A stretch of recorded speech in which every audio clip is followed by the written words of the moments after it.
നന്നായിട്ട് പഠിക്കാൻ ഇടവരണം. സ്വഭാവത്തിൽ ദൈവാനുഗ്രഹത്തിൻ്റെ മാറ്റങ്ങൾ ഉണ്ടാകണം. നല്ലൊരു ഭവനം എനിക്ക് വേണം, നല്ലൊരു സമാധാനം എനിക്ക് വേണം. ഇതെല്ലാം ഈ മാസം പ്രാർത്ഥിച്ച്, ഈ മാസം മുടങ്ങാതെ ഈ വചനം കേൾക്കാനുള്ള അനുഗ്രഹത്തിന് വേണ്ടി പ്രാർത്ഥിച്ച്. നമ്മൾ ഒരു ദിവസം കേട്ട് ചിലപ്പോൾ നമ്മൾ ഓർക്കത്തില്ല, മറന്നുപോകും. അതൊരു കൃപയാണ്. കേൾക്കാനുള്ള വചനം കേൾക്കുന്നൊരു കൃപയാണ്. ഈ വചനം നിങ്ങൾ കേൾക്കുമ്പോൾ സ്വാർത്ഥതയില്ലാത്തൊരു മനസ്സ് നിങ്ങൾക്കുണ്ടായിരിക്കട്ടെ. അസൂയയില്ലാത്തൊരു മനസ്സ് നിങ്ങൾക്കുണ്ടായിരിക്കട്ടെ. അസൂയയും സ്വാർത്ഥതയും നമ്മളെ വളർത്തില്ല, ആരെയും വളർത്തില്ല.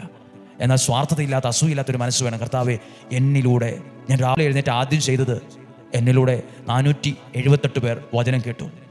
എൻ്റെ ഫോണിലൂടെ അത് അത്രയും പേരുടെ ഫോണിൽ ആ വചനമായത് മാറി. ലോകമെങ്ങും പോയി സുവിശേഷം പറയാനാണ് പറഞ്ഞത്.